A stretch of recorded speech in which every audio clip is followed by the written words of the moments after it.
të nderuar miq, do të flasim për zgjedhjet në Kosovë, situatën politike aty, sigurisht të ndërlidhur edhe me atë që po ndodh në Shqipëri, në trojet tona, në trevat tona, situatën me shqiptarët në Maqedoninë e Veriut, pra në tërësi, por epiqendër sot në këtë bisedë do të jetë Prishtina, Kosova, Albin Kurti, opozita, zgjedhjet e 7 qershorit, ajo që po ndodh atje, edhe të gjithë situatën. Kam kënaqësinë dhe nderin sot që të kem të ftuar profesorin Hysamedin Feraj, profesori filozofisë, jo vetëm këshilltar dhe ish deputeti i Vetëvendosjes, por i njohur edhe i cilësuar nga mediat në Prishtinë dhe jo vetëm, edhe si një nga ideologët e Vetëvendosjes së sotme aty. Profesor, përshëndetje dhe faleminderit shumë. Përshëndetje, faleminderit për ftesën. Profesor, më lejoni që ta nis me situatën që na ka sjellë në Kosovë në këtë gjendje. Kujt i takon falënderimi për këtë? Albin Kurtit apo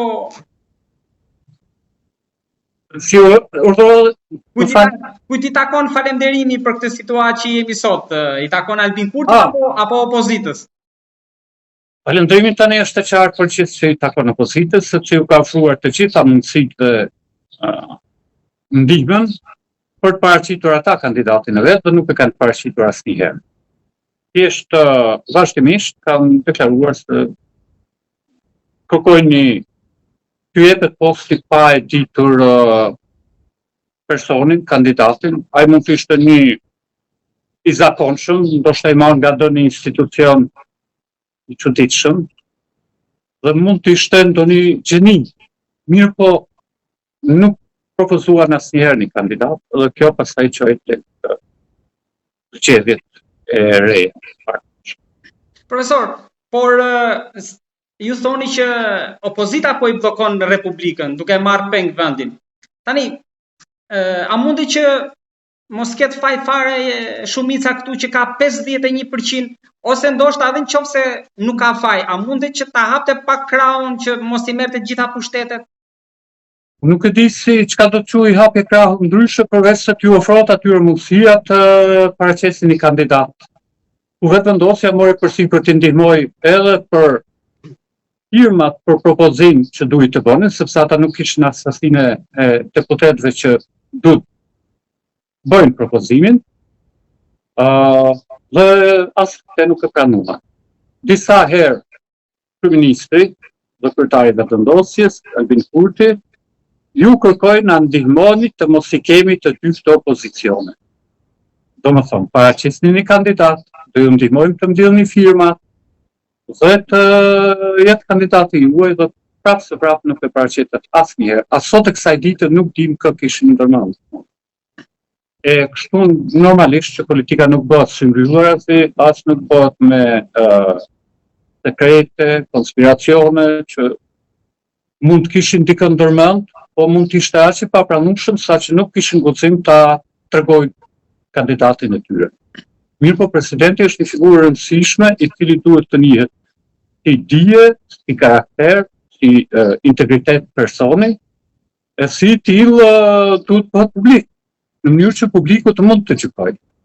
Mirë po, kjo nuk ju dha mundësi asnjëherë as publikut, as Vetëvendosjes të gjykonte një përshtatshmërinë e kandidatit që do të kishin ata ndërmend. Profesor, ju keni mjaft njohuri dhe u keni paraprirë ngjarjeve edhe me atë që keni shkruar drejt asaj që po shkojmë. Mendoni që pas 7 qershorit do kemi një zgjidhje apo prapë do të jemi këtu ku ishim? Unë tani bara i ka rënë votuesve, dhe kjo ndodh shpeshherë në demokraci, se në fund fundit ai është autoriteti i fundit që flet. E fjalën për ndërtimin e institucionit, kështu që kjo është bashkë tani është i ka rënë votuesit. Partitë politike kryesore të opozitës kanë deklaruar se do ta çojnë vendin çdo 3 muaj në zgjedhje nëse Vjosa Osmani nuk bëhet presidente. Partia Demokratike përmes eksponentëve të saj ka deklaruar se edhe nëse Vetëvendosja i ka 8 deputet, prapë ata do ta çojnë vendin në zgjedhje. Domethënë, kështu që tani është bara e votuesit nëse me votën e vet do të krijojë sasinë e nevojshme të deputetëve që do të miratojnë krimin e institucione dhe nuk do ta çojnë prapë vendin në zgjedhje. Nderuar profesor, do ishte më mirë që për ta shmangur dhe për të pasur edhe vazhdimsi Albin Kurti ta kishe pranuar Vjosa Osmani, pra pa i hyrë këtyre manovrave. Albin Kurti nuk e përjashtoi asnjëherë Vjosa Osmanin, por nuk e paraqitja atë si kandidat të vet. Albin Kurti natyrisht po ta paraqiste Vjosa Osmanin si kandidatë të LVD-s, do të ndodhte edhe njëjta gjë sepse partitë veç kishin deklaruar që asnjë kandidat të propozuar nga lëvizjeve vendosje nuk do ta miratojnë. Sepse do jetë thjesht një shtojcë Albinit të tjera argumentit të tyre. Pra në këtë kuptim, LDK janë fund. Albini dha shansin atëherë që të mund të krijonte ajo, ndoshta të hynte në bisedime me këto partitë në opozicion, që ata t'i garantonin një farë edhe votën e tyre, edhe në shkrimet edhe propozimin e tyre, gjë që nuk e bën. Se në fund LDK-ja tundi edhe një flet me disa firma që ta ne jemi dakord. Po, tundi me një flet që nuk kishte emër, pra. Gjithmonë presidenti i kishte humbë emrin edhe ata donin një president të pa emër. Don të pa fytyrë në një kuptim pa e njohur. A ka emra normal që nuk është serioze. A ka personalitete Kosova në gjykimin tuaj, keni ndonjë mendje që mund ta kapërcejte për t'i bërë bashkë, ndoshta duke marrë edhe nga diaspora, nga mërgata jashtë?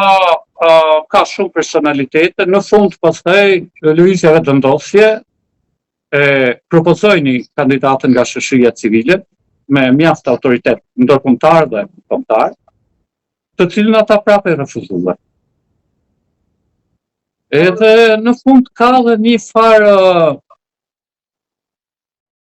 nga trajse, po themi, me idenë e ndarjes pushteteve në demokraci, që janë 3 pushtete që ndahen, parlamenti, gjyqëtori edhe ligjvënësi, dhe presidenti nuk përfshihet në këtë, edhe po t'i ketë një parti të 2 këto pozicionet të ekzekutivit dhe të presidentit, kjo nuk është asnjë kërcënim për demokracinë, dhe kjo duket në faktin se LDK tani këtë kërkon që të ketë postin e presidentit dhe të kryeministrit, përkatësisht Vjosa Osmanit edhe Lumira Abdixhikut, pra për ta ishte vetëm një propagandë e rreme që të pasurit e këtyre 2 pozitave nga njëjta parti rrezikon demokracinë. Sigurisht, kemi demokraci ku këto 2 pozicione janë të bashkuara me kushtetutë në republikat presidenciale, në republikat gjithë presidenciale, dhe askund nuk është cënuar demokracia. Shtetet bashkuara janë me këtë bashkim pozitash që nga themelimi i tyre deri sot nuk janë konsideruar si vend jo demokratik. Pra në këtë kuptim edhe kishte një dëm i madh që po i bëhet nga opozita vendit është shkutja e mendimit nga gjuha. Duan gjuha thot krejt tjetër gjë nga ajo që është mendimi dhe ky është një dëm më vetë që do ta trajtojmë ndonjëherë po jo sot, sepse ka ndryshuar në një masë të madhe kuptimin e vetë fjalëve shqipe, jo duke kthyer krejt në të kundërtën, sa atëherë prapë do merreshin vesh, për shkak se ka dhe një lloj fëmijësh që thon fjalën së prapti, po e kuptojnë atë. Por këta disi e thonë së prapti, po edhe tërthorat të tërthor, kështu që vërtet po e shkusin mendimin nga gjuhë. Duke krijuar një gjuhë që është vështirë të kuptohet. Tani, është dëm për demokracinë apo nuk është dëm tazam bashkimi këtyre 2 pozitave. Ata që kishin thonë është dëm, tani thonë ne do i bashkojmë. Dhe kanë propozuar të mbajnë vetë të 2 pozitave. Prandaj është një dëm i madh që i bëhet vendit edhe në këtë aspekt, sikush jo kaq utilitar se të përgjithë. Ju besoni që nuk do funksionojë shantazhi i Vjosa Osmanit? Jam shumë i sigurt që nuk do të funksionojë, sepse shantazhet në Kosovë nuk kanë funksionuar edhe nga fuqi shumë më të madhe se sa e Vjosa Osmanit. Qoftë shantazhi serb i përparshëm, që dal nga gradualisht pastaj edhe në fundit kapsuar disa, qoftë shantazhet e disa ndërkombëtarëve lobistë të Serbisë që i kanë bërë votuesit në Kosovë për të hequr dorë nga kauzat e veta dhe votuesi në Kosovë nuk ka hequr dorë, kam këtu parasysh Grenellin, përcënimet që bënte kur ishte i dërguar i Shtetet e Bashkuara të Amerikës, Lajçakun, Escobarin për një kohë. Kështu që atje në Kosovë, domethënë ky shantazhi mbi sovranin është absurd në term, prandaj tash e rënojnë çdo gjuhë dhe çdo lidhje të saj me mendimin. Nëse populli është sovran, sovrani nuk mund t'i bëhet shantazh, sepse dështon shantazhuesi e jo i shantazhuar.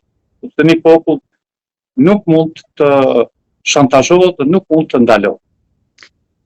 Edhe pse nga opozita një segmente të caktuara kanë quajtur votuesin jo në nivelin e duhur atë mbështetësit të opozitës, vetvendosjes. Mirë, kjo është kuptuar drejt nga populli që 51% të popullsisë të Kosovës është ignorante sepse vetëm sepse nuk i voton ata që nuk kanë asnjë kauzë për të cilën ta joshin popullin ose e cila si thosh e vën në frazë dëshirat e popullit. Profesor, ju përmendët dy Shtetet e Bashkuara pak më lart, por t'ju pyes përtej asaj që duket edhe që është thënë. Mendoni që thyrja ndodhi me të vërtetë për bordin e paqes mes Kurtit dhe Osmanit apo duhej një sebeb? Apo në fundit askush nuk i kishte borxh askujt për ta mbajtur një mandat dytë presidencë? Jo, normal që nuk është ajo arsye, mos pavesh, sepse në fundit është qeveria që merr zotimin, ka marrë zotimin për përfshirjen aty për dërgimin e forcave të Kosovës për dhënë kontribut në rindërtim as sa mund të jap kontribut, po kuptohet është përfshirje simbolike për të rindërtuar një vend të shkatruar sa mund të ndihmojë secili. Profesor, po kaq shumë faj ka krahu i luftës akoma, edhe pse Albin Kurti ka disa vite, ju bën disa në fakt, jo pak në pushtet, ndërkohë që krahu i luftës është në opozitë, disa në Hag, disa pa pushtet. Akoma ata se më kujton frazën që në Shqipëri shpesh herë përmendet pas disa mandatesh që fajin e Kasaliu. Kjo është një prandaj thash prapë çorëditje e gjuhës. Dhe lidhë me mendimin. Nuk ka kuptim të flitet për parti që përfaqësojnë krahun e luftës dhe për parti që nuk e përfaqësojnë krahun e luftës. Po t'i marrësh edhe në nivelin mikro, domethënë në treguesit e rëndom të vetëvendosja ka kandidat tani 18 veteranë të luftës. Ka 12 kandidatë që vinë nga familje dëshmorësh. Dhe mbi gjitha këte ka bashkuar si thosh traditën e çurinë e rezistencës në Kosovë, sepse ka edhe shumë kandidat nga ish të burgosit, përsekutuarit të Jugosllavisë e kështu me radhë. Ndërka që ata përpiqen të bëjnë një identifikim të UÇK-s me komandant individual, personal. Çdo komandant po të flitet ose përflitet ose jetë i papranueshëm për shkak të veprimtarisë së mëvonshme në paqe, thonë për sulmohet UÇK. Prandaj unë isha pak ose si thosh shpreha mendimin që këta sapo nuk e pranuan në koalicion as LDK as PDK Fatmir Limaj. Fatmir Limaj ka qenë një nga komandantët, komandant Qeliku, dhe atëherë bie se në qoftë se individ komandant paras UÇK, ata se kanë pranuar koalicion me UÇK-n, sepse UÇK është Fatmir Limaj, apo UÇK është Samilo Shtap, apo UÇK është cili është UÇK. Asnjë nuk mund barazohet me UÇK-n, me një ushtri jashtë kulluar, pastër në idealin e vetë dhe në sakrificën e vetë. Por ajo që ata duan identifikim para person, fenomen, i që është fenomeni UÇK, sigurisht që e çorëdisin komplet marrëdhënien e gjuhës me mendimin. Se nuk mund të barazohet ajo organizat me asnjë individ. Madje ndoshta me të gjithë komandantët prap nuk mund të barazohet, sepse UÇK-ja ka kryer misionin e saj, ndërsa ata që kanë qenë komandant kanë vazhduar veprimtarinë, dhe gjatë kësaj veprimtarie sigurisht që mund të kenë bërë edhe gabimet më trashënike ose madje edhe faje, të cilat për këtë veprimtari të mëvonshme nuk duhet të vishën UÇK-s. Do të ishte një dëm identifikim i personave udhëheqës të UÇK-s me vetë UÇK. E dyta ndoshta që është gabim është përpjekja për ta vlerësuar që tani personin ose është krejt i mirë ose është krejt i keq, pa gjykuar konkretisht, e që do ishte më mirë moralisht, të gjykohet çka është mirë dhe çka është keq, e pastaj personin e vlerëson më lehtë sepse e di kur ka bërë mirë dhe kur ka bërë keq. Po mbi gjitha, qytetari duhet di çka është mirë dhe çka është keq. E këta tani mendojnë se sipas mendimit të tyre atëherë Fatmir Limaj ka qenë gjithmonë i keq, se nuk e pranuar, ose pastaj Lushtaku ka qenë gjithmonë i mirë, sepse ai është i pranuar. Pra, ky është një farë çoroditje të menduarit moral që godet themelet e qytet politikës, sepse politika ka në themel të gjykuarit moral. Çka është e drejtë, çka është e drejtë, çka është e mirë dhe çka është e keq. Prandaj nuk ka kuptim të folurit krahi luftës, krahi anti-luftës, krahi jo luftës, krahi neutralitetit e kështu me radhë. Në fundit Vjosa Osmani që tani flet tërë kohën për UÇK-n, nuk e dim të ketë qenë pjesëmarrëse në UÇK. Pra në luftën që ka zhvilluar UÇK-ja. Por është krejt e pranueshme për opozitën. Ndërsa Albin Kurti që ka qenë në zyrën e Adem Demaçit, që ishte drejtuesi politik i UÇK-s, zyra politike e UÇK-s në Prishtinë, duan ta përjashtojnë nga çdo pjesëmarrje, edhe pse dëshmitarët asaj kohe, edhe ata komandantë në UÇK dëshmojnë se ai konsiderohet pjesëmarrës i luftës. Por Dritan Goxha tha që ka refuzuar ta vesh uniformën.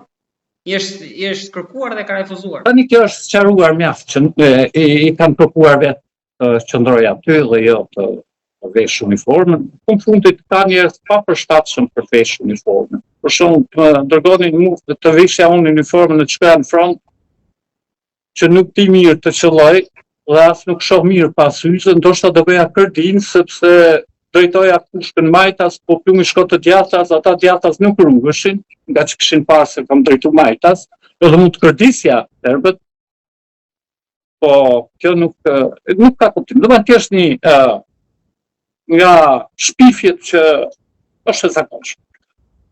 Profesor, vazhdoni të mendonin se në mos gaboj para disa vitesh keni deklaruar që PDK-ja dhe LDK-ja i keni cilësuar si djemë të Serbisë, apo gabohen?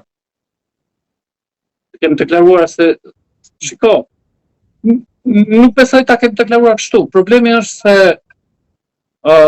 duhet dalluar midis ndjenjave dhe racionalitetit të veprimit. Sigurisht që dikush mund t'i shërbejë Serbisë duke e urryer më shumë se kushdo tjetër. Por për shkak të mënyrës si e koncepton ose edhe percepton situatën, si i madh forcat në konflikt, dhe pastaj zgjidhjen që propozon mbi këtë perceptim dhe matje që ka bërë cila do jetë më e mira, mund të mos ja qellojë. Prandaj në këtë kuptim duhet bërë dallim midis, duhet kur flitet për shërbim të Serbisë, serbofili, në një farë favorizimit të planeve të Serbisë për shqiptarët, nuk ka të bëjë me ndjenjat e aktorëve, e personave veprues, por ka të bëjë me gjykimin logjik. Shikoni ju çka është në programin e Serbisë dhe pastaj sheh se je duke e bërë atë, pavarësisht se urrejnë. Me fjalë tjera, këto janë ato probleme që i ka ngatruar prapë në gjuhë opozita. Për shembull, Albin Serbia, pse se i ka hequr institucionet e Serbisë dhe pranimin e Serbisë brenda Kosovës me institucionet, me ligjet e saj, pra kishte një ortakri në sovranitet brenda Kosovës. Ku një pjesë sovranitetin ushtonte një sovran i huaj dhe në pjesën tjetër sovrani vendor. Është kontradikt në koncept qeverisja e dy sovranëve. Do është pa mundur sepse atër koncepti sovran nuk vlen si I vetmi që ndonë. E tani, me qenë se me politikat e tij dhe me veprimet e tij, Albini e përjashtoi nga Kosova sovranin rival ose ortak të pranuar më parë, I thonë se kjo është në shërbim të Serbisë. Si mund ta kërkojë Serbia më hiqni nga Kosova? Si bie kjo pra me programin serb? Programi serb është të qëndrojë në Kosovë dhe të shtrihen secilin herë më shumë, apo të largohet nga Kosova. Sigurisht, tërthorazi ishin duke thënë se kjo shërben Serbisë sepse na prish me aleatët dhe pastaj na jemi krejt pafuqishëm përballë Serbisë. Ky është argumenti I thënë shkurt I tyre, por kjo nuk ishte gjas as të ndodhë dhe as nuk ka ndodhë. Tani secilin herë e më shumë Serbia është në bankën e të akuzuarit dhe Kosova në bankën e akuzuesit. Sepse në fundit, gjithë kjo veprimtari e Albin Kurtit është shoqëruar edhe me një fushat shumë intensive të kthjellimit të çështjes. Kush është duke rrezikuar stabilitetin në rajon, gjë që intereson më shumë ndërkombëtarëve, gjendja e brendshme ju intereson shumë më pak, është çështja e brendshme e sovranit vendos vetë si të teorisë, por interesi I ruajtjes së paqes sigurisht është me interes ndërkombëtar dhe deri atëherë ishte po mbetej Kosova si akuzuar vazhdimisht nga Serbia, dhe nuk po zbaton marrëveshjet që janë bërë se tjerë, ndërsa tani secilin herë më shumë është e akuzuar Serbia sa e kësaj fushate kthjelluese të perëndimit, duke përmendur praninë e bazave ruse në kufi me brenda Serbisë për në kufi me Kosovën e deri tek detajet siç është organizimi I sulmeve të bankës e kështu me radhë, dhe u arrit pra që të përmbyset edhe kuptimi dhe perceptimi I aktorëve në rajon, edhe në termat e kush është më rrezik dhe kush është më pak rrezik, ose kush po kontribon në stabilitet dhe kush po rrezikon stabilitetin, dhe kjo nuk e di se si mund t'i ketë shërbyer pra Serbisë. Thjesht duhet një punë e madhe për të folur me aleatët, duke u nisur nga besimi të aleatët, që ata nuk na duan të keqen, por që duhen ndihmuar me njohjen që kemi ne, ta njohin edhe ata aktorët në rajon. Shpesh herë njohja periferike është shumë më e thellë se njohja që ka qendër. Dhe popujt në periferi dhe njohjet periferike të njëri tjetrit janë shpesh shumë pak ashtu sa që mund kullohen derisa të shkojnë në qendër dhe nuk pasqyrohet si duhet. Prandaj kjo nuk e di se si mund të largohen të aleatët, në qoftë se janë aleat, ku ju tregon se unë aleati juaj që keni kontribuar në shtirimin tim, po kërkoj ndihmën e juaj nga e rrezik që vazhdon tani kundër cilit ju keni ndërhyrë, por që tani vazhdon në mënyra të tjera ta kërcënoj përsëri popullin tonë dhe vendin tonë. Kjo nuk ishte asnjë kuptim, por thash është pa kuptimësia gati gjuhësore dhe mendore që përpiqet të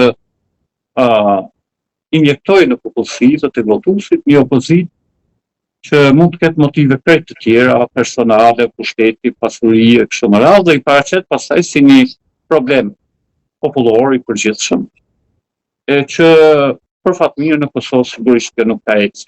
Pas pak, atëherë vjen të ky absurdi që një popull të tërë e konsiderojnë analfabet, I paditur, pro-serb, që nëse Albin Serbia është Albin Serbia dhe 51% e popullsisë është me Albina, atëherë është 51% Serbia. Gjë që është thash një fyrje që I bëhet një popullit të tërë në termat moral, po edhe në termat racional është një përpjekje për ta çorientuar një popull të tërë, për ta bërë vërtet analfabet politik.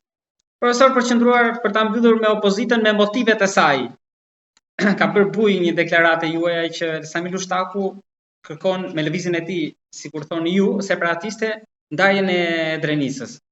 Një deklaratë, si ta kuptojmë këtë?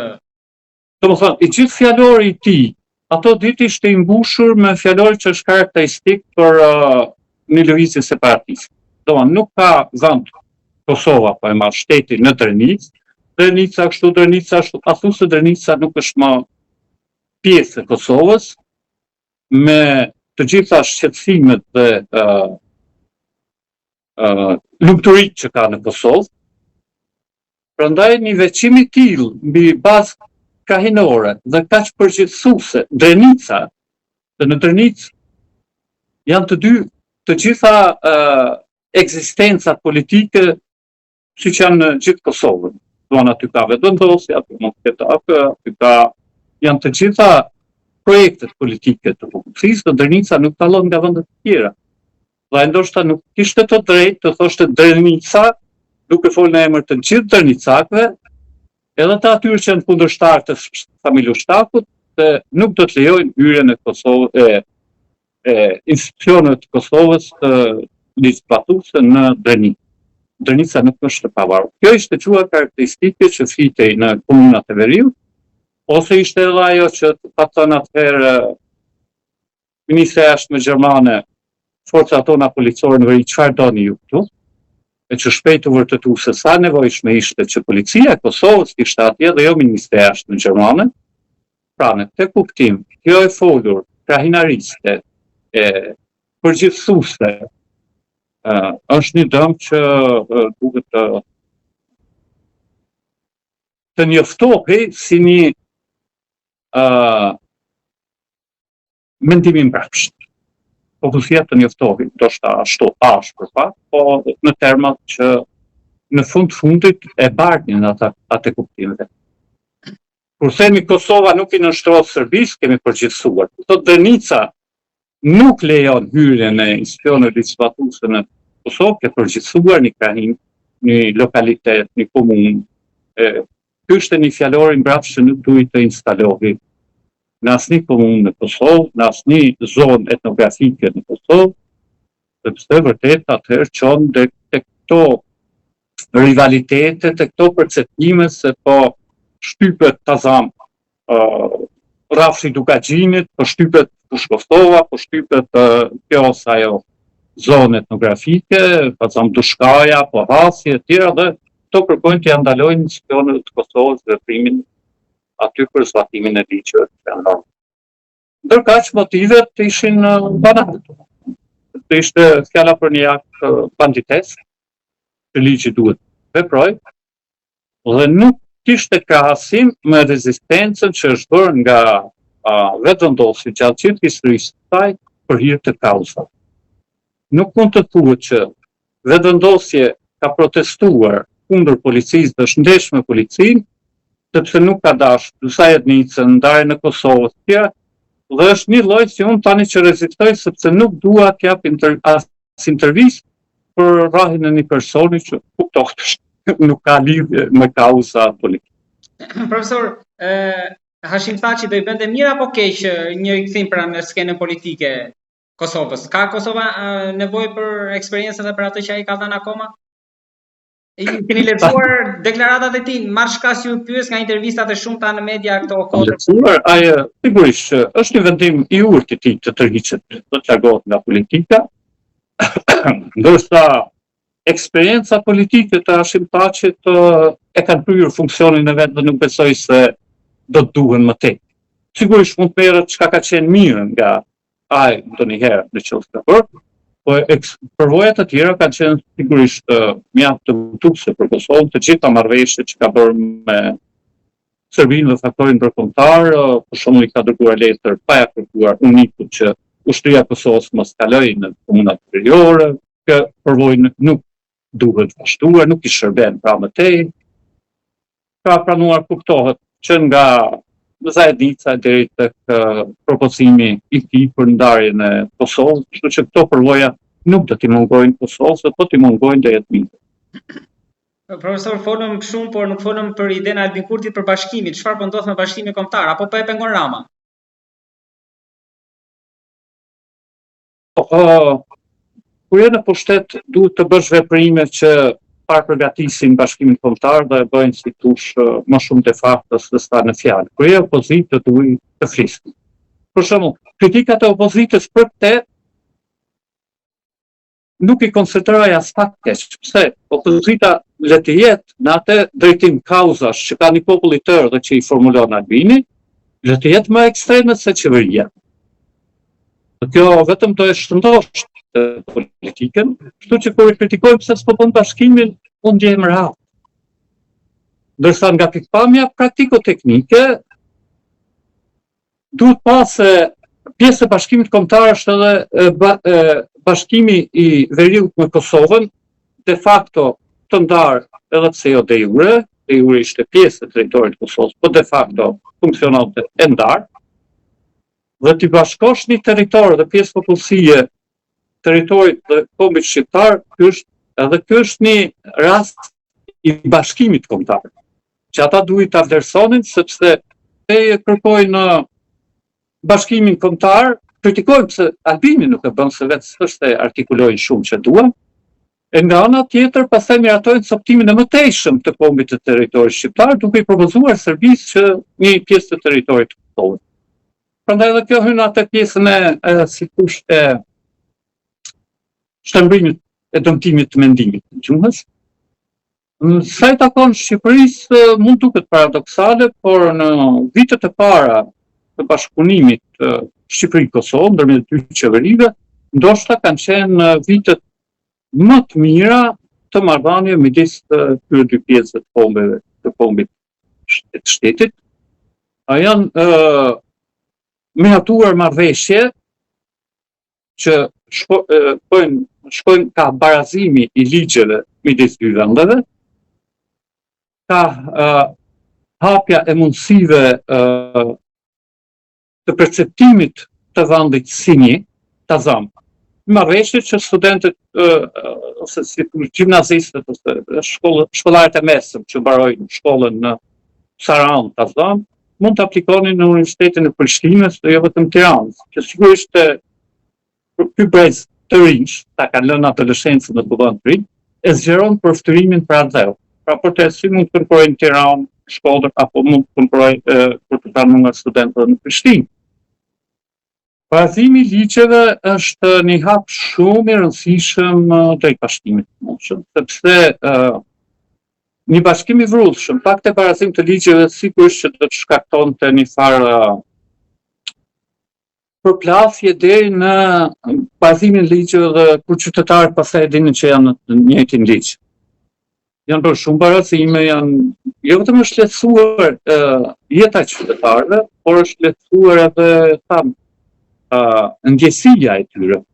Pastaj tani një qytetar i Kosovës nuk ka shumë nevojë të pyesë si e kanë këtë në Shqipëri, dhe një Shqipërisë të pyesë si e kanë këtë ligj në Kosovë, sepse është pak a shumë ligjet janë parafruar, asa lejojnë edhe mundësitë e parafrimit, se disa parafrime ndalohen edhe nga fakti që Kosova ende nuk është anëtare e Bashkimit Evropian ose Bashkimit Evropian dhe e pranuar në OKB etj. Por këto marrëveshje përveç se afrojnë qytetarët në këtë kuptim bëjnë bashkimin ligjor e ligjeve, zgjeron thamë edhe këtë përftërim të qytetarëve për atë, për territorin që përfshihet në nacionin atë. Tazam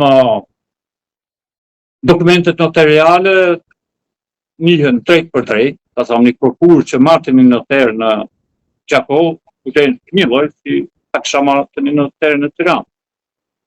Ose heqja vulës apostile që së rrodhaste çdo barazim dokumentesh që i duhet drejtuar Ministrisë së Brendshme, Ministria e Brendshme, Ministrisë së Jashtme të Kosovës, e Kosovës, Ministrisë së Jashtme të Shqipërisë, Ministria e Jashtme të Shqipërisë, Ministrisë së Brendshme të Shqipërisë, dhe pastaj përgjigjja kësaj po në të njëjtën rrugë, është hequr dhe tani dokumentet sikush njihen drejt për drejt ashtu siç janë, të vlefshme ligjërisht. Ndihma ligjore që mund të jepet në një lloj si në Kosovën. Du të them që to janë gjërat që i takojnë një qeverie të bëjnë nëse do bashkimin. Dhe jo të propozojnë ndarje edhe të coptim të mëtejshëm, e pastaj të kritikosh pse nuk bashkohet në Shqipëri, ne që po propozojnë ndarjen e Kosovës. Prandaj keni fjalën për mbështetjen e projektit të Veriut. Është një absurd që Sigurisht kam mbetur pa për bashkimin doganor, unë kam punuar në atë sektor, sigurisht. Edhe të gjitha marrëveshjet e propozuara duhet që të kishin edhe, të themi, pa vetëdijshëm një efekt kombëtar. Po të ishte bashkimi doganor, një makinë, një maunë të thonë, që hynë në Kakavi, e di që s'ka më ndalu më në kufi derisa shkojnë Mitrovic. Dhe i krijohet kështu një hapësirë shumë të qëruar, unike që nuk ka kufi. Kështu që të gjitha këto janë bërë paradoksalisht tash në periudhën që ka qenë Edi Rama, siç përcaktohet ai si kundër, edhe nuk ka ndodhur që një marrëveshje propozuar nga sekretariati im, do të thotë që është i përbashkët, do të është një strukturë e përbashkët ndërqeveritare, Edi Rama ta ketë refuzuar. Deri në momentin kur anulloi takimin pastaj ku do të diskutohej pikërisht puna që ishte bërë për bashkimin doganor në atë takimin në Gjakov, që ishte parashikues takim ndërqeveritar dhe nuk erdhi. Por puna është bërë e madhe dhe në drejtimin që duhet, që kur të ndodh bashkimi de jure, gjithçka të jetë e mjeftuar tashmë. Kuptohet të hynë abetarja për bashkët. Janë shumë detaj dhe shumë marrëveshje që vërtet e kanë mjeftuar, shumë më tepër e kanë bërë bashkimin de facto. Dhe për qeveritë është rëndësishme të bëjnë konkretisht aspektet dhe të realizojnë aspektet e bashkimit, sesa pastaj të flasë. Sigurisht, po të jetë opozita në vetëvendosje në opozitë, atëherë do flasë, sepse atëherë nuk është në pushtet të bëjnë këto, dhe në qoftë se ata nuk vazhdojnë të bëjnë këto, do flasë. Megjithatë, thashë, edhe pse krejt e pa drejtë, dhe krejt paradoksale, ai që ndanë Kosovën kërkon bashkimin këtej, unë prapë thash ndjehem rahat në kritikën që opozita bën, pse nuk e bërë bashkimin. Le ta bëjnë, derë të hapur e kanë, dhe do isha shumë i lumtur ta bënë në dhata. Profesor, nuk mund t'ju lë pa ju pyetur për qëndrimin e Albin Kurtit, kryeministrit, në raport me situatën që është tani në Maqedoninë e Veriut dhe protestën e studentëve. Një pjesë e shqiptarëve në Maqedoninë e Veriut shkojnë deri në kufi që thonë që Albin Kurti na trahtoi kauzën me qëndrimet edhe veprimet duke qëndruar krah Mickovskit në një moment para pak javësh kur në sheshi zihente për provimin e jurisprudencës dhe drejtat e mohuara të shqiptarëve. Njërë hapi i parë i mirë që është bërë është qëllimi i shqiptarë në Maqedoni, lidhur me faktin se Shqipja nuk është gjuhë zyrtare në Maqedoni, sepse janë mashtruar me vite që është gjuhë zyrtare. Gjuhë zyrtare përfshihen në kushtetut, ka dhe shtete që s'ka fare gjuhë zyrtare, përveç se de facto, për shumë Shtetet e Bashkuara të Amerikës nuk kanë gjuhë zyrtare. Por në rast e tjera, ajo është të përfshirë në kushtetutën. Në kushtetutën e Maqedonisë nuk është. Atëherë, mes nuk është në kushtetutë, është për ligj. Dhe ky ligj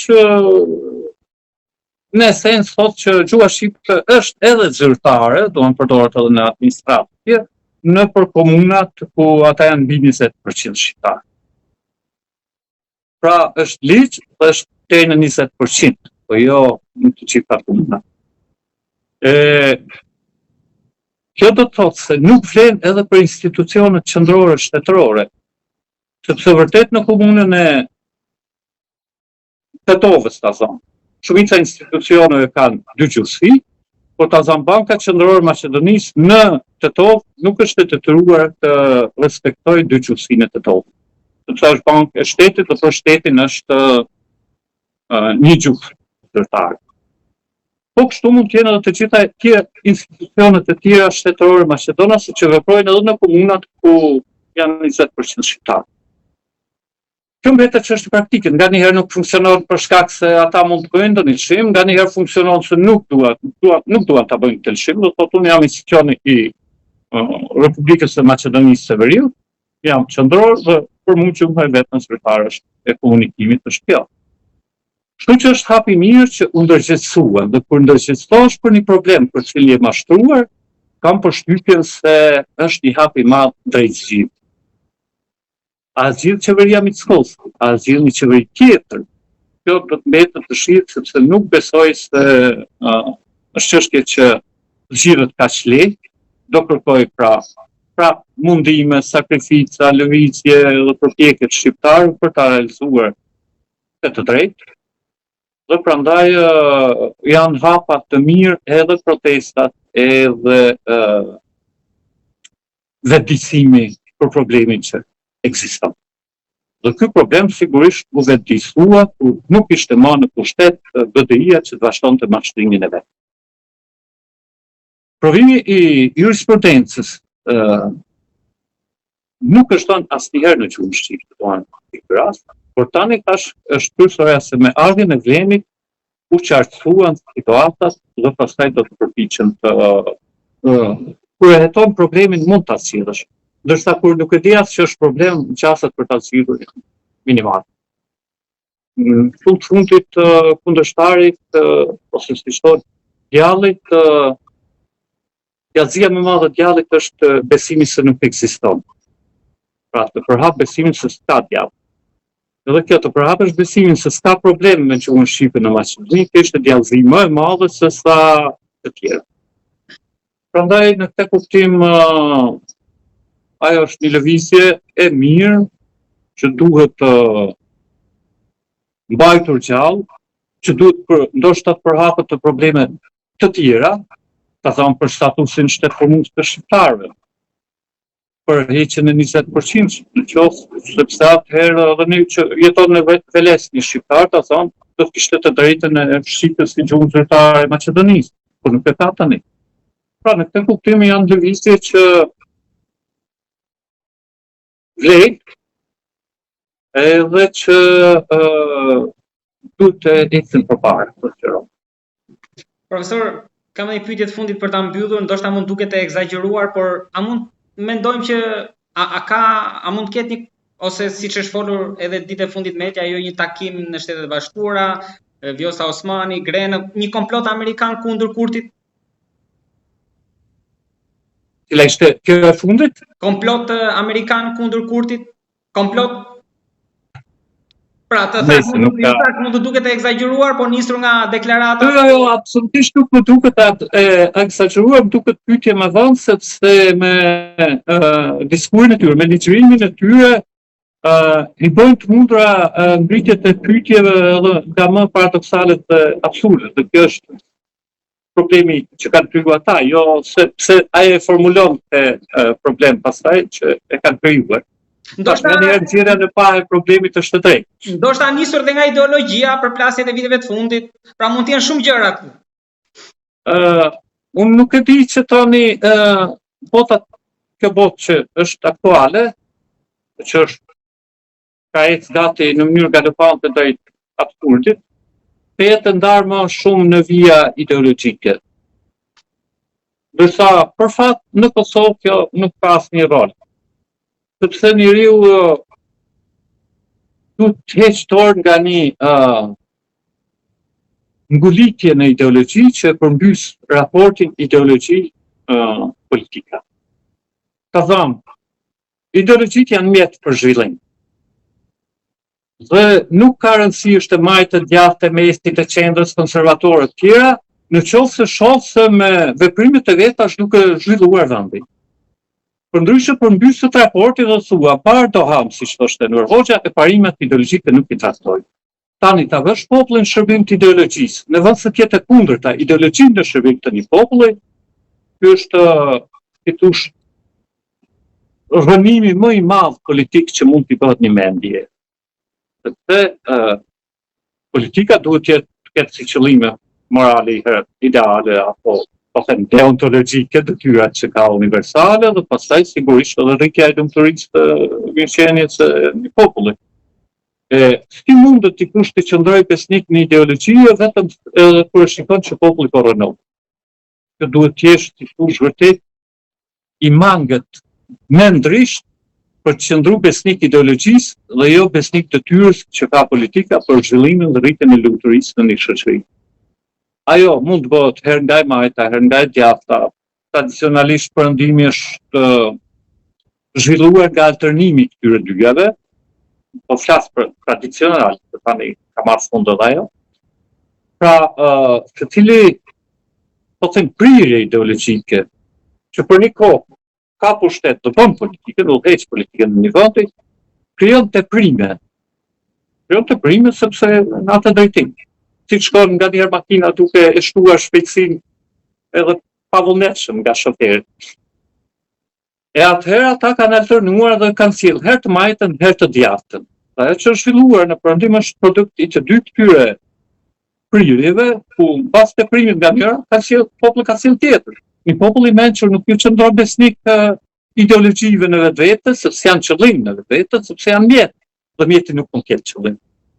Pra në këtë kuptim nuk ka një përplasje të madhe ideologjike, po ka përplasje lidhur me interesat e kultura realisht. Për shembull, Shtetet e Bashkuara në raportin e fundit të Departamentit të Shtetit kanë faqen sigurinë, tregtinë në këtë rajon, po nuk kanë problem kush është i majtë e kush është i djathtë. E në qoftë se problemet e sigurisë amerikane i zgjidh në rajon, i zgjidh më mirë një majtë për krajin e të majtë, se nuk është hera e parë që për krajin e të majtë, edhe të djathtë, ose e kundërta.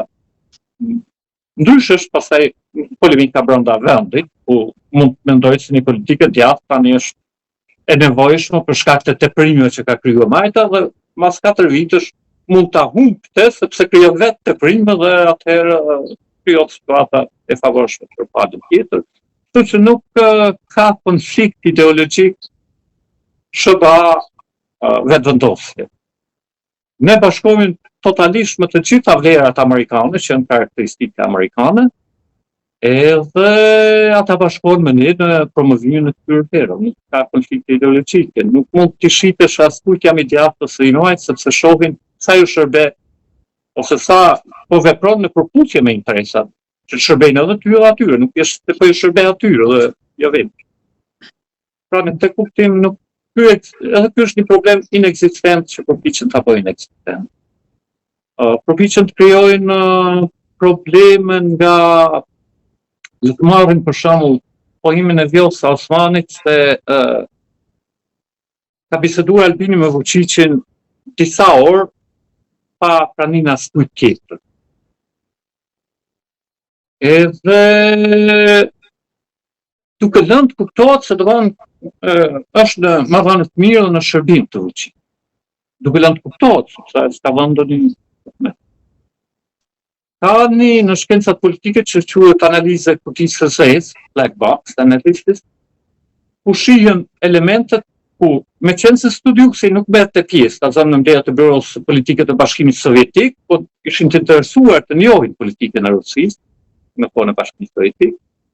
Atëherë mbetet vetëm të shohin inputet, do të thonë çka hyn në kutinë e zezë dhe çka del prej andej. Dhe duke parë hyrjet dhe daljet, e merrni në mend se reaksionin që mund të ketë ndodhur brenda kutisë. Sepse kjo ide është metodë që marrë shumë nga kimia. Të them kur fut veç 2 atome hidrogjen dhe fut edhe një atom oksigjen, atëherë se çka ka ndodhur në kuti, e shes se nga uji që ka dalë. Do të thotë që kanë bashkuar, ato kanë prodhuar ujë. Tani nëse aty ka hyrë Albini edhe Vučići, dhe pastaj kanë dalë politikat e Albinit për ta përzënë Serbinë nga Kosova, ose se Vučići ka kërkuar Albinit të lutem mi heq gjitha strukturat e mia atje, ose i ka thonë të kundërtën dhe ky se ka dëgjuar dhe i ka heq gjithsesi. Pra do të shohësh produktin që doli dhe çka hyri. Hyn këta dy bisedime dhe doli vazhdimi i politikave të Albinit kundër strukturave dhe pranisë serbe në Kosovë.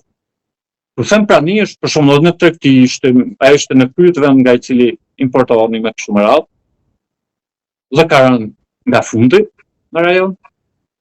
Nga produkti, në qoftë se Vučići pas ka thonë Albinit, ma largo Serbinë nga Kosova, atëherë Albini ka bërë shumë mirë që pas ka dëgjuar Vučići.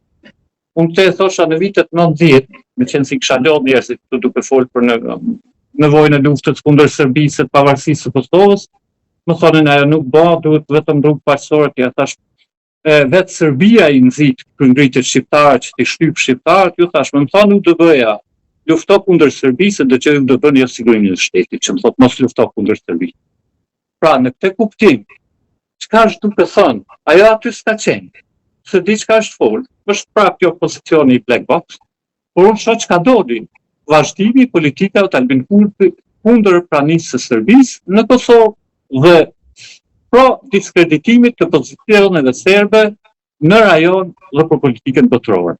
Qofse këto ja pas ka kërkuar Vučići, mbetet shumë e habitshme që dhe do ishte mirë t'ju thoshte serbëve që Vučići vetë ka kërkuar ta vrasësh Radojčićin, për shembull, ose ta ndjekësh ose ndoshta më informoj se do vi ai, unë që na kujt. Nëse Vučići qet ka duke ndjek këto politika, vërtet atëherë këto politika do i bënin edhe pa i thënë ai, edhe kundër tij, edhe kundër vullnetit të tij, sepse kjo është në interesin tonë. Kjo është prapë një ilustrim të se si e çordisin të menduarit gjuhën gjithçka, duke lënë në kuptime, duke krijuar insinuata që nuk i qëndrojnë asnjë lloj logjike. Në qoftë se mbas kësaj Albini do kishte heqë dorë nga shtryja e sovranitetit, po do kisha thënë, edhe sikur ta thosh një, do të thosh po, mbas atij takimi ndodhen këto, sepse pas ka të folë vërtet për këtë. Të një rëdi që ka hyrë dhe që ka dojë. Prandaj këto janë, thash, vetëm një folure që rëditur e opozitës, në gjitha këto insinuata që bëgojnë prishin me Amerikën. Më kujtohet Escobari, kur ndaluan target të tjera, ishte kundër, po pastaj Kosova është vend sovran, do ta bën vetë si më mirë. Shtetet e Bashkuara të Amerikës nuk duhen vënë në këtë dyshim, që na duan vetëm kur i bëjmë shime Serbisë. Opozita po krijon këtë përshtypje që Shtetet e Bashkuara të Amerikës e përkrajnë Kosovën vetëm në ato aspekte ose veprime që janë në favor të Serbisë. Ky është dëmtimi më i madh që i bëhet imazhit të Shteteve të Bashkuara në Kosovë dhe që për fat nuk pret. Sepse të krijosh përshtypjen se amerikanët na duan për hir të Serbisë, ky është dëmi që opozita po i bën me ligjërimin e saj imazhit të Shteteve të Bashkuara në Kosovë, më shumë se çdo veprim tjetër që Shtetet e Bashkuara në datit ynë nuk na praktisin, nuk na vënë në dyshim kur shohin se ne po fuqizohemi fjalat e tyre.